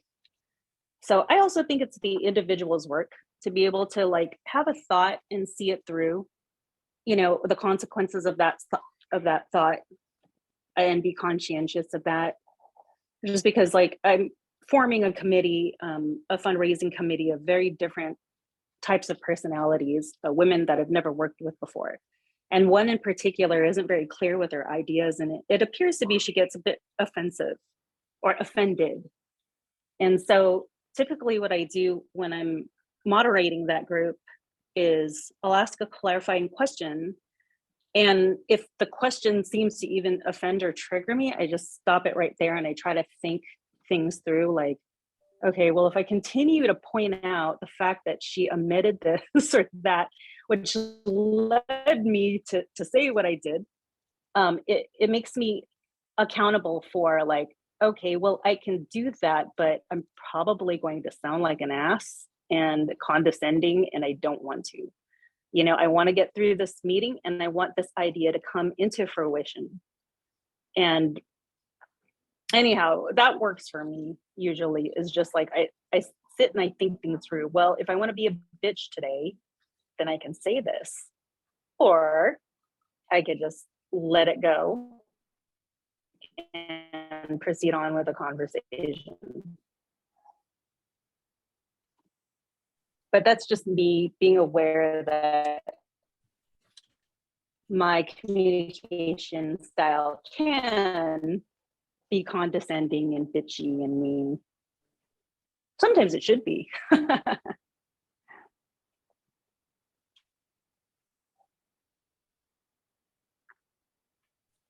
And I have to say, that's with a group of women.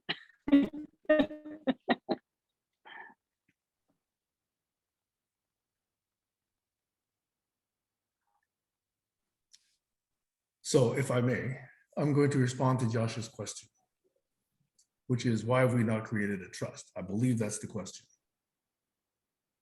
No, my question is, let's just, like, if you're open to this right at this moment, let's just solve so that I'm not triggering you. Okay. So my question is, what did I do that triggered you so I don't do it? Because that's not my intention. Okay. Here's my position on this general area, okay? For us to be a we, there's got to be a number of agreements. We've not ever posed an agreement about membership or responsibilities or liabilities, even though there have been many attempts to do so. So until those are done, there is no we. And until there's a we, there is no we or us that can actually make a decision about a specific trust and how to make it real. There's no collection of funds, there's no asset management, there's not liabilities, there's not a legal entity, none of that exists. So all of that presumes that we have some agreements. So that's why I have focused on trying to understand agreements and get some agreements made. So to insist or to constantly bring up this issue, let's create a trust, let's create a trust, seems to ignore the fact that we don't have those agreements in place. I'm not saying that trust is a bad idea. I'm saying we don't have those agreements in place. So to constantly bring up the fact that we don't have this trust is kind of like not aware of the fact that we haven't had these agreements. So to me, I think it's, you know, premature to talk about having a trust before we talk about whether there is a we, whether there is an organization, whether we do have assets, whether we actually can pay for some of these storage costs for videos. There's now probably somewhere between 600 and 900 videos now, which is costing, you know, some amount of dollars at Google and elsewhere. So we don't even have a means to talk about those kinds of mechanisms. So to constantly bring up this, oh, we need to create a trust thing, it just seems to ignore these prerequisites. Over. And now, can I ask you a question, Sam? Mm-hmm. Is that what was triggering you? Is that it seems like I'm ignoring those things? It just seemed a repetitive request, which does seem to not be connected to these agreements that I just described, yes. And from my perspective, if I ask for those agreements and what process there is, I've heard you say to me, well, you can do that if you want to, that's on you, you can do that. As opposed to, let's all talk about it together and see if we can come up with an agreement, and let's get more voices in the room to have that agreement. I'm saying, what is the process to do that? Because every time I bring it up and ask for that process, I just hear the answer, there is no process. I haven't heard a proposal. You've not written a proposal, or you've not, you know, presented a proposal. So until there is one, We don't have one. Now, I've written up a number of guidelines slash, requests for comment. And that doesn't necessarily get a lot of feedback either. So that's why mine doesn't go forward. Yours, I'm waiting for that, presentation or that written proposal to come forward. And those are the difficulties. We haven't had these specific proposals that people can actually act on or refine or revise or discuss. Okay, so that's a clear answer. Put it in writing and bring it up to a group of people that don't have any sort of agreements to make that agreement. In other words, I'd be proposing it to you and to who? Who would be the other people besides Whether yourself? you're inviting into this particular structure. Okay, And by the way, the request to put things in writing has been out there for several years now. This is not new.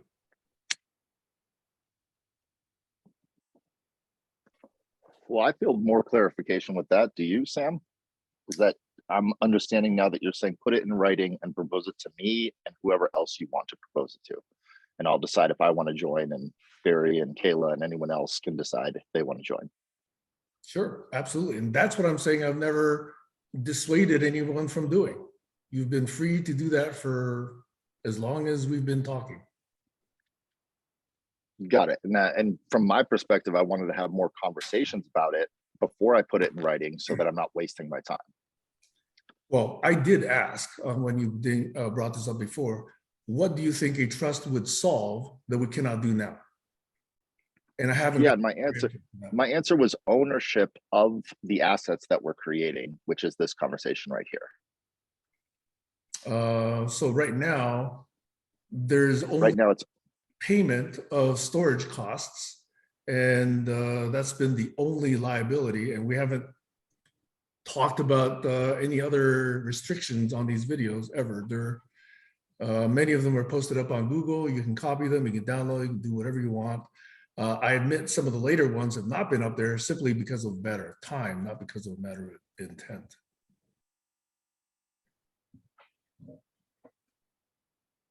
so basically what I'm hearing, this is just from where I'm coming from, is I'm hearing that I propose it to you because you are the owner of the storage and the upload to Google of these videos. Yeah. So I need to propose it to you. I've taken the responsibility and the time, Yep. Collect these things and basically say, hey, we're going to create these things. That's it. It's been an individual action.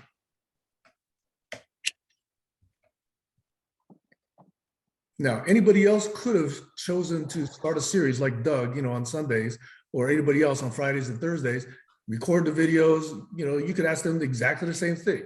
That just hasn't persisted as long as the ones that I've been cultivating here. No problem. And just to let you know a little more where I'm coming from is I did ask years ago that we all have a copy of the recording and we record it all together, and that got shot down, or it just never happened. I said, yeah, we can put it up on Google and you can do whatever you want with it. And yes, I haven't been putting them up on Google primarily because on YouTube, they're free. If we put it on Google, my costs mount every month. And so that's why I've just been putting it on YouTube for now, but YouTube's available for everyone. You can do anything you want with that video. Yeah, but it's not, you can't just download the video. I know you say you can. I'm sure there's special software you can use to do that, but on Google, there's not a download button on YouTube.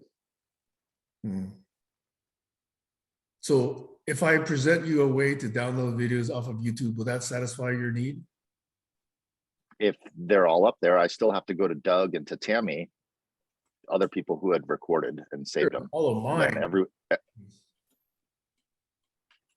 Yeah, all I was trying to do, I'm just letting you know my intention is not to try to make problems. My intention is to create solutions where if we had one entity, when you pressed upload, or you wouldn't, let's just say you couldn't make it on a Saturday, someone else can do that. And it's a streamlined process where it gets done every week and more people can come and take over a lot of the responsibilities. So I'm trying to give those responsibilities to a group so it doesn't all just fall on you. That's actually my intention. That's why I wanted to put it in a trust. Okay. Because I do think these are valuable conversations. Yeah, I do think these conversations are valuable, but I also think that the amount of effort to create a trust seems to be much costlier than the problem that exists right now. That's why I'm trying to figure out, what problem do you see that the trust would solve that you cannot do today? And there's always a pros cons, right? There's always a risk in the, there's also a plus minus trade-off. And if the Sure. pros outweigh, then of course, most of us would actually do it. But right now, I haven't seen that I've eliminated the possibility for you to do, much of what you want with these videos. Or much of what we want? That would be the question. Not a we yet. No, I'm aware of that, Sam. You don't have to keep bringing that up. You do. Right now, there's you, and you're putting them up on the videos, and the ownership is by you. Yes. I got it. And that's the problem I'm trying to solve. And if you don't think that's a problem, then I'm solving a problem that you don't have as a problem. But I think for the future, if you are not here and then the videos are gone, that would be a problem. The Would you video agree? all up on YouTube. They're not gone. If they were taken down from YouTube, That's a Google problem. That's not a Sam problem. Is there any way to transfer the ownership of some of the YouTube videos to just like a general account in which, a handful of people would have access?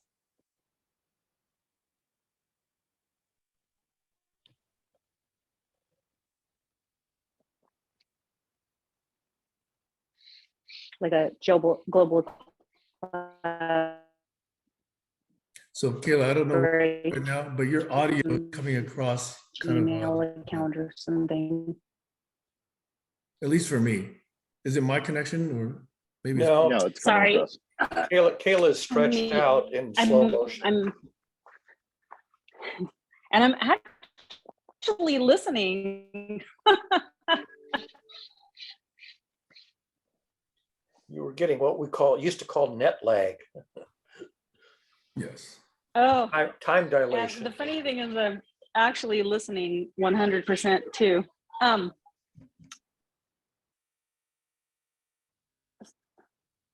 So I'm still not clear. No, it's good now. You're clear now. I'm still coming in. Hello? You can hear Comes me and now. goes. Oh, okay, cool. All right, hold on. All right. I was just asking if there's any way to transfer those YouTube videos to a general account where a handful of people can access it. So let me answer that the way I know how. If Okay. you did put all the videos in a Google folder, Google Drive folder, and grant people access to it, which is already done, okay? Then each of those people can do whatever they want with that content. The problem with it only is that I've not kept that up, uploading it all to Google, all the raw files, simply because number one, I wasn't seeing a lot of activity around those files. And second, there is a mounting per month cost that then just has to get paid. And up to now, I've been paying it. So until there was a lot of activity around those videos, I wasn't taking it very, let's say, diligently to upload all of them into the shared Google Drive folder. But it does exist. And there's at least a couple, maybe 3 years of Google Drive content that represents all these videos up to a certain date. Now, that is different though. If we wanted to transfer it to a different entity who pays for it, I'm not clear what that is, because whoever uploaded it continues to pay the storage costs. That's my understanding with Google Drive. Over. Wow. Does the GCC have income? Any type? I think we did collect funds for quite a while, and Aaron, I think, or Daniel was administering it. I don't know. I don't get the statements. I don't know how much is in there. I don't know if it's even still continuing. I know I was donating to it for quite a while, but then Daniel actually stopped it after a certain amount, because he said the processing fees were higher than donations that were coming in. But I believe there is still a balance there. Over. Hmm.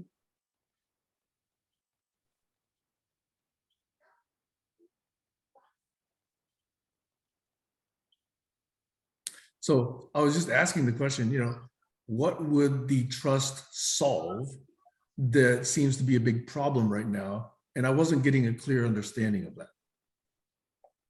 I think you just said it clearly, is it solves the problem of donations to pay for the technologies to upload it and to store it. Is that what I said? That's what it would solve. And ownership rights, it solves that problem. Right. But if I'm not complaining about paying those costs for what I'm doing right now, then is that really a problem? I mean, if I saw that you or Colin or Alex. It's not a problem for you, but yeah, it could be a problem for Alex and Colin. It could be a problem. We have to ask those people that were on those. Could be a problem for preventing you from doing something with those videos right now. I'm sorry. In other words, if the videos were not in Google and they're only on YouTube, is that a problem for you right now? The ownership problem is a problem for me right now because Colin used to bring it up all the time. And I wanted to solve that problem. Now Colin's no longer with us. What is the problem? The ownership of the videos would be in a third party, not any individual would own them. Anyone who ever comes on here would agree to that ownership, and they would know who was owning that and why they're here, and it would help. I think it would solve helping more people to onboard as well, because they'd be clear that when they're coming here, they're not coming here to talk to Sam or to talk to Barry or myself or whoever is here. They're coming here to talk to a group called the Global Challenges Collaboration that's in a trust, and it's being recorded for future generations. And they would know that anything that was spoken on these conversations would be able to be carried forward into the future. So I don't see, because the trust would be responsible for that, not an individual. So and if You're that's just not a trying to- problem right now, I get it. You're just trying to legitimize everything. More than legitimize, I'm also trying to have ownership rights clarified, because that was a big discussion for many years. And I think it would be nice to have that clarified so we can have other discussions. So we don't have to wonder who owns the videos, why are we doing this, what's going on. It's all clearly written, agreed upon. When you come to this conversation, you are giving your opinions, your thoughts, your even video, your livelihood, who you are, to a trust to be uploaded for other people to gain benefit out of these conversations. And that would, I think that would solve some problems as far as what are we doing here. so that Oh, guideline that's good. was explicitly discussed, and at least for the people who were there in those sessions, was presented and people did give their concurrence. And that is on record. Now, if we want to put that in writing and have people sign it, that's an additional step. But I know that we had those discussions, and I know they got to some very clear concept, and it did get written down, and it did get discussed. And just to also be clear is, I always thought 5 years ago that we would have the technology with artificial intelligence or machine learning, whatever you want to call it, to be able to sort through, go through all these videos, have a search feature, be able to pull out any conversations. And that technology seems to have been built over this last year and a half. And it's only getting better. So I think in the very near future, maybe in 2023, we will have, I know there's companies that you can pay that will do all of that transcription and do everything that we talked about. And we could find out the price for that, start raising the money now, so that when we can afford that, there could be a GCC website where you just type in text what you want to listen to, and it pulls all that up, everything that Colin was working on. That's actual technology that's being built right now, and it actually works. So Right. I just think that would be very useful. I mean, I would like to say, I have a question, go to a computer, type it in, and then pops up Kayla answering the question, or pops up Barry saying, here's my understanding of that from September 2020 at a Saturday. And I think that'd be useful. I just think that that would help Kayla's kids. That would help my kids. That would help your kids, Sam. That would help your kids' kids. You know, like that's my intention. That's where I'm coming from. Yeah, and that's been stated multiple times by multiple people. So I don't have any issue with that. All I'm saying is, no one's created the entity. No one's actually, managing assets. Nobody's talking about the actual forms we have to sign in order to do that, and who's going to do the work. So until the work is done, we don't have all of this. All right. Well, if I could sing Broadway, I would sing the Mr. Nobody song. I'm Mr. Nobody. I don't know if you guys know that from Chicago. Mr. Cellophane Hands. It's a famous show tune from Broadway. But I'll be that Mr. Nobody, because nobody's doing that, but I am asking for it. So I appreciate being heard, Sam, and I appreciate you actually taking a second to, I'm not trying to be combative. I'm trying to ask that question. So thank you so much. That's I'm- important. I think that's important. I'm So- Mr. Nobody. Nobody's doing that. Well, I'm going to try to do that. So I got clarification. I know what your needs are, and I would love to hear what your needs are, Barry. And I'd love to talk to Heiner or anybody else that comes on these calls. And you, Kayla, what your needs are. So I can put something together that actually makes sense and we can move forward with that.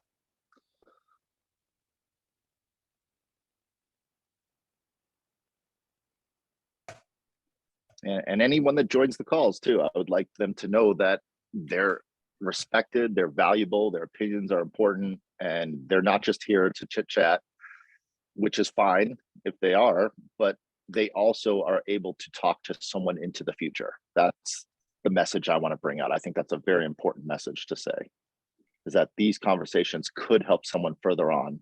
And from my own personal experience, I'll just share with you, Sam, I did write a book when I was 5.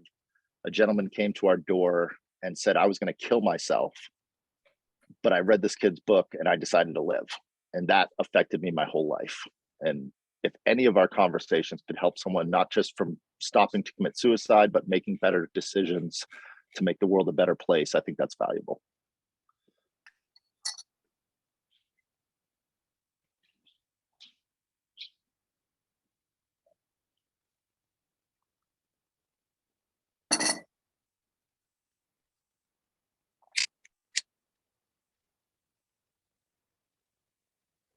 I can't tell if you're frozen, Sam, or not. I just the video. Okay. Thank you.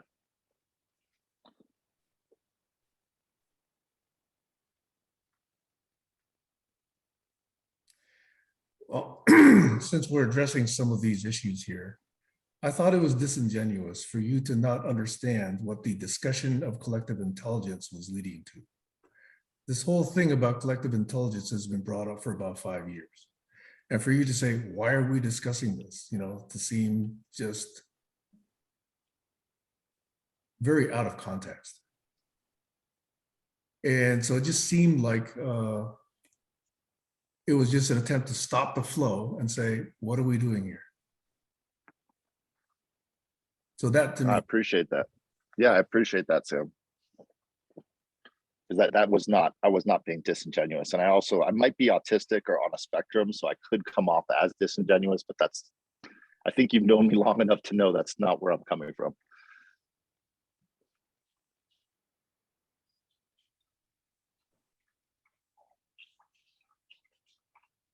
maybe not.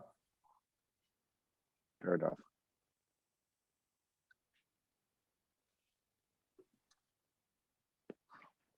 But I do think this conversation has been good to clarify a few things, especially since it's now on the record. And thank you, Kayla, for bringing some perspective to this. Thank you, Barry. Holding space. So I feel good, Sam. I feel like you see now where I'm coming from. I'm not trying to be disingenuous. Well, something that still bothers me a little bit, which is I've not said anything new today that I haven't said in the last 5 years. So I'm wondering why that hasn't been heard. before. Well, you held space a little more for me, and I appreciated that. You didn't say anything new, but you held space and let me talk and didn't just dismiss me.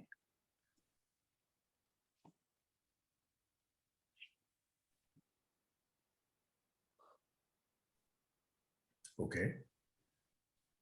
That makes me feel good. So thank you.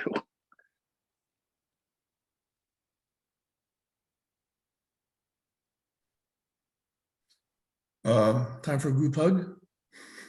Sure. Bring it in, but bring it in. It is almost 10 o'clock. Wondering whether we should start a new topic or breathe a little bit. And for the record, sorry, go ahead. Oh no, I was just gonna say, I think this was co-intelligence. I think we just did co-intelligence together.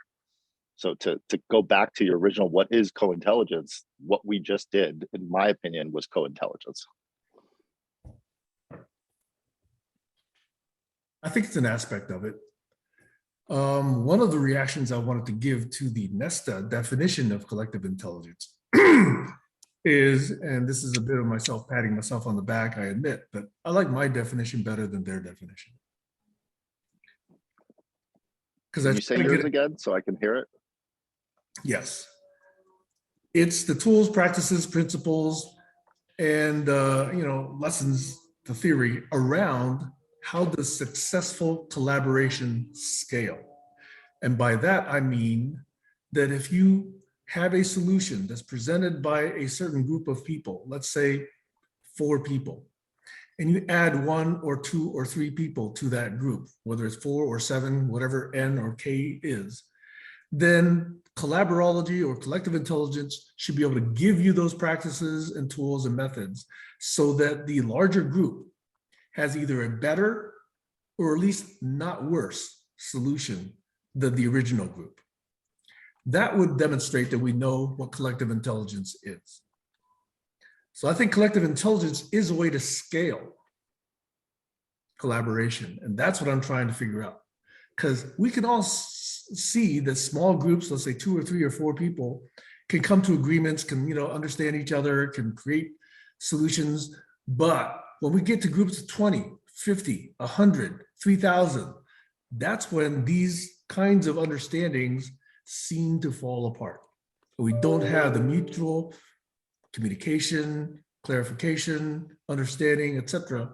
So to me, collective intelligence, true collective intelligence, would be that if we scale, we should be able to get to something better than a proper subset could. So that to me is my working definition of collective intelligence. Over. Barry? It might be in the book, The Mythical Man Month, or a related book, but there's a theorem that as you add more people to a problem-solving group, the productivity goes down eventually at some point. I read that like 40 years ago. I can't remember that it's named. It's somebody's theorem or rule or something. I forget who it's named after. But that's why I'm saying if we really were to truly understand collective intelligence, then that rule could be countered by CI. Maybe, although I suspect not. I mean, it'd be nice if it were, but I think the more people you add, what happens is the learning curves, the cumulative or collective learning curves become so burdensome that you end up with more people struggling to absorb the information. And the people who have already absorbed it or were doing the work basically get diluted to try to bring everybody else on board. So that affects some of the practices we would have, right? Would we truly want to dilute those people who are really working on problems as new people come aboard? Now, the way Saturdays and Thursdays and Fridays here have worked, yes, that has been the case. We have had that dilution. But if we really were to truly understand collective intelligence, perhaps we would say, oh, well, let's do a buddy system so that, you could actually talk to this person first, get that person's best understanding, and then sort of work your way into these 5 years worth of conversations, if indeed they're at all valuable, okay? Rather than saying, oh, well, if you want to know anything, always go to Barry first, okay? Because he's the expert, let's take Barry's time. And so for the next 1,000 people who want to onboard themselves to GCC, they each take a bit of your time. clearly that would be an impact to you. So in my view, that would be not a good practice if we truly understood collective intelligence. And it's worse than that, because I've had people come to me wanting to be briefed on something. And if I have 3 or 4 people coming to me simultaneously to brief on the same topic, they all want a private session. I say, can we have a group session? I've got 4 people who want to know the same thing. Can't we all do it collectively? No, I want a private session. And that confounded me. I simply said, I can't do that. I can't give everybody private tutoring on the same subject in parallel. Yep. And yet, you know, here it was, that people didn't want to go have a public session. Right. I throw up my hands. I said, sorry. There's another guideline. When you're onboarding into an organization in which you've developed, some practices and knowledge and rules of engagement after several years, might it be something that you would take upon yourself to say, how would it be that I make the least invasive impact on the people who've already been here? What homework do I need to do? Maybe I should go to their handbook. Maybe I should go look at their videos. Maybe I should look at the published works of these teams so that I don't go and always take up time from Barry, right? So you know the acronym RTFM goes all the way back to Net News, RTFM. Yep. Read the fine manual. People keep asking the same questions of the same experts, and they'd say RTFM, just read the FAQ or read the manual.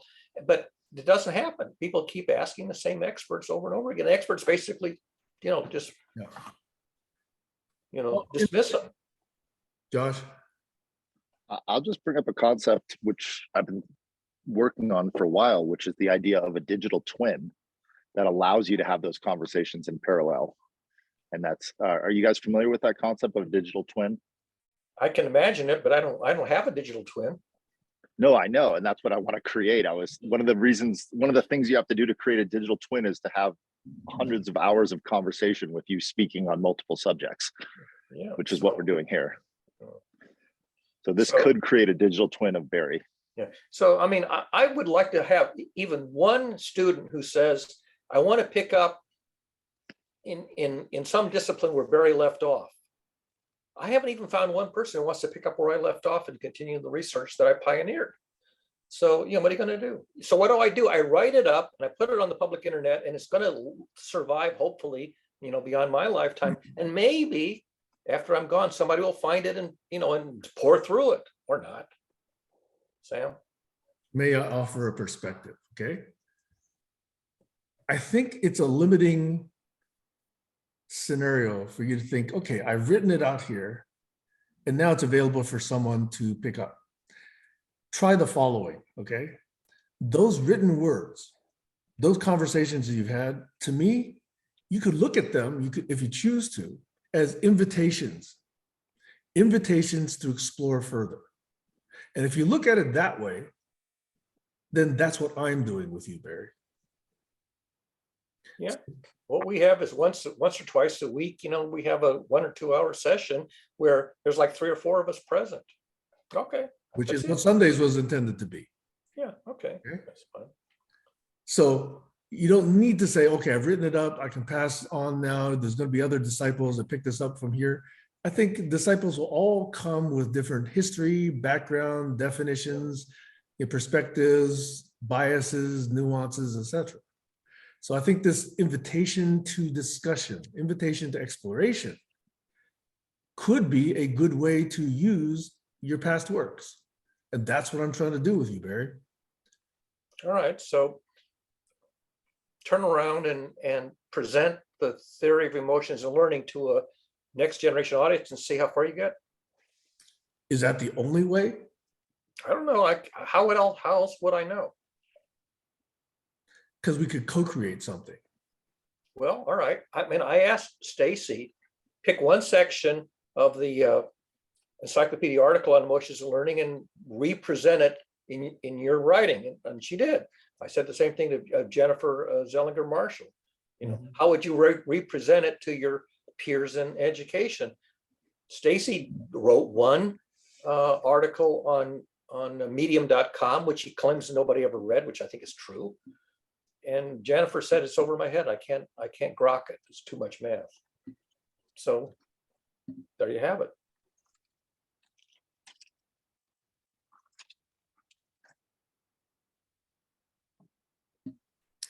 See, the other aspect, going back to this creation of an us, okay, is I would like to know that there's some corpus of knowledge, some corpus of lessons that we've come up with that is valuable, that someone would actually find useful to review and study, etc. I've not convinced myself that we have done so yet. So Yeah.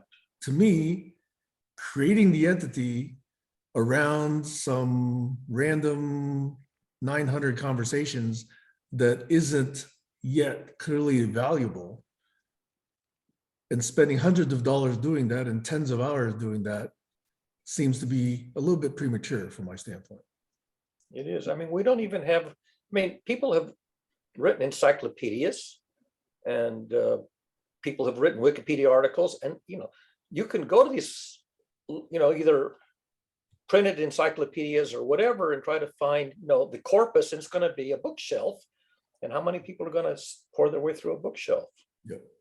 They're not. I mean, it's just, you know, if it's 3 semesters to learn the calculus, how many people are going to spend 3 semesters studying the calculus and successfully learn it and end up being able to make a living because they've spent 3 semesters studying the calculus? It's just, you know, the corpus is too big. Yeah. And the learning curve is just, you know, too arduous. I mean, I spent 3 decades preparing myself for a profession, starting from, you know, early childhood up through graduate school. Well, who the hell's going to spend 3 decades repeating, you know, that educational process? Is pretty uncommon. If you're lucky, if 1% of the population will do anything comparable to that in terms of self-education. Smart, that would be unnecessary, wouldn't you agree? If we truly were smart and took those 3 decades of learning and were able to present it to someone else who's motivated to learn and do it in much less than 3 decades, wouldn't that be some progress? Well, that's why you see, you go on and you look at Brian Greene's videos on YouTube, or you look at Grant Sanderson's videos on YouTube, or any of these experts who try to present, you know, some subject boiled down.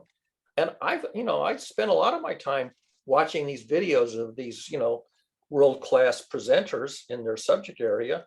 Mhm. But I don't really gain, I mean, I gain appreciation for the subject, but I don't gain mastery of it. What I gain is awareness and appreciation of it, but not mastery. Like, I watch world-class problem solvers solve interesting recreational puzzles, like Sudoku class puzzles. I watch them every day, a couple hours every day. But you know, if I try to actually solve one myself, you know, it'll take me 3 hours, or will they do it in 15 minutes? I appreciate it, but I'm not gaining any comparable mastery. Isn't appreciation the first step? I can go into a museum and appreciate art or music, and go into the symphony orchestra and appreciate music, but I certainly, or go to the dance studio and appreciate somebody doing dance, and that's, yeah, you can appreciate it, but certainly not going to produce anything, you know, that's of that caliber. I turn on television and I watch a sitcom. There's no way I'm going to produce a sitcom of any quality that's comparable. I certainly appreciate them.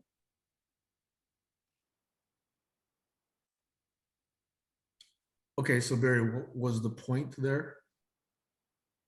It's just that having the material, I mean, the material's there. I mean, you can go on the internet and learn anything you want, but you still have to spend a lot of time. And even if you get tutoring, you know, can you gain 3 semesters worth of subject matter in a week? I don't think so. Sure.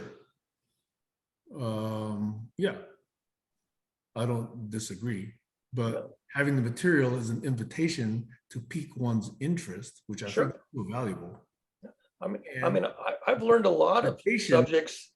I've learned a lot of subjects that I couldn't take courses in, didn't have opportunities or time, but mostly they're survey courses. They're very superficial. So I know about them, but I don't think I could turn around and use them or explain them. I might be able to point you to where I got some information on it. Say, well, I really like Grant Sanderson's, you know, mathematics channel.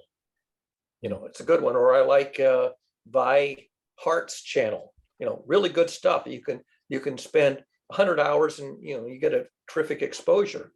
But I could never do what Vi Hart did. I could never do what Grant Sanderson did. I mean, that's ridiculous. I mean, they're world class. I might be able to be world class on one subject, or 2. And it's very narrowly defined. Okay. Well, I always do note that it's at the top of the hour, so you guys are welcome to continue. But I gotta go let some ducks out of their coop now All right. and get ready for a conversation with my parents at noon. I'll let this thing go as long as you guys like. Okay. Well, before you go, I do have a friend that herds goats, so I can put you in touch with her. I can do that on Facebook, Sam. That would be useful. Yes, thanks. You got it. I'm gonna say goodbye as well. Me too. Thank you so much, Kayla. Thank you, Okay, Barry. and I guess we're done. Sam. Bye. I guess we're done. Okay. 'Cause I'm the All only right. only one left here. I'm not going to talk to myself on camera. So have a good See you guys later. Bye. Cheers. Yeah.